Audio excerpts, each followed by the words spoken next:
Hi, everyone. Dorothea Hendriks here, your coach in public speaking and in presentation skills. Today, 7 basic tips in public speaking.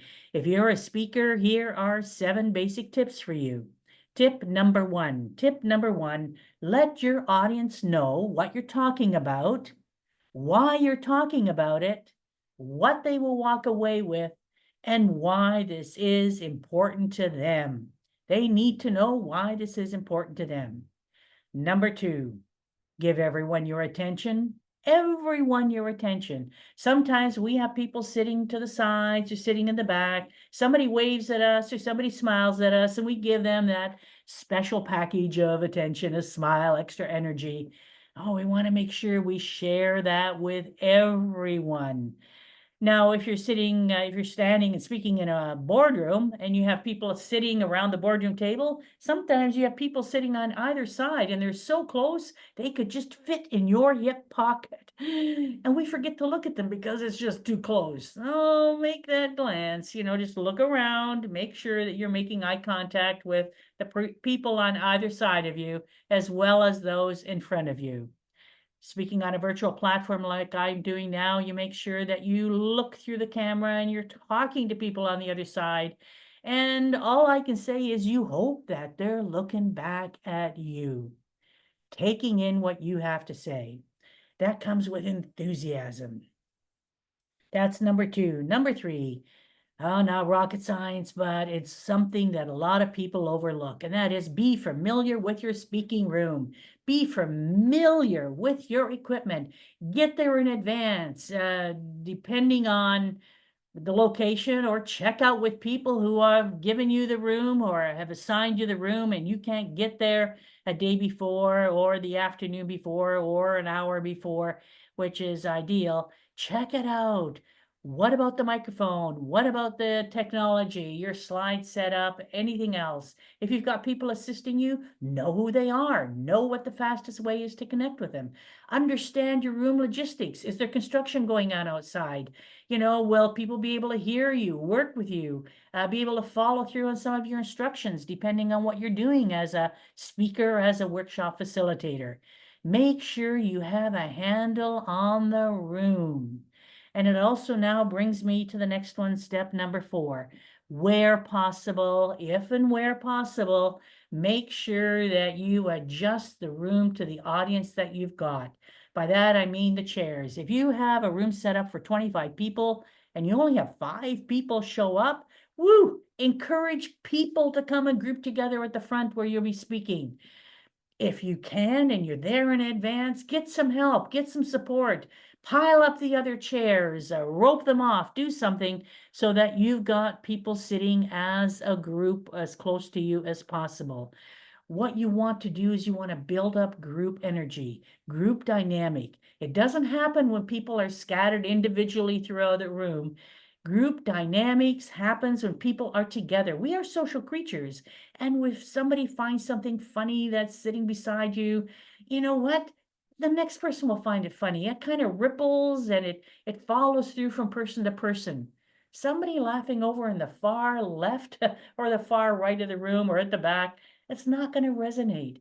So get people, get that energy, solidify it, bring it together, get those people there. If you have to bribe them, hey, lunch, free lunch ticket, free breakfast ticket to the first person that moves, or to the first 2 people that move, or I don't know, whatever it is, to the front of the room. And then you can also, you'll harness your own enthusiasm and you'll be far more effective as a speaker, speaking to a group that's close together rather than individuals spread out. Number 4. Number 5, when you think about your topic and message, think about how to use your visual aids to their very best.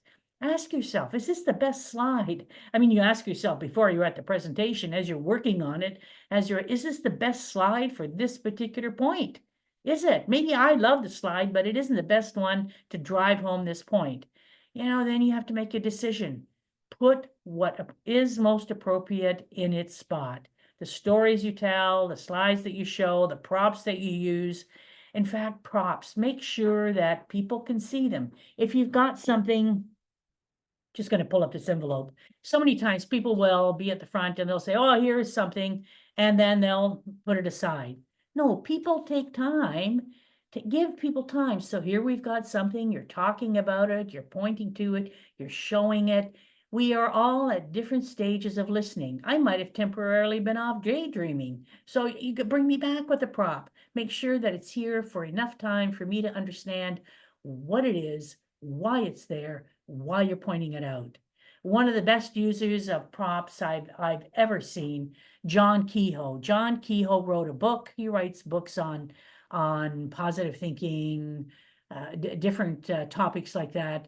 But I remember once going to one of his readings, and he had his book in his hand, his newly written book in his hand. Title escapes me, but he had the book and he's touching it. The book is here.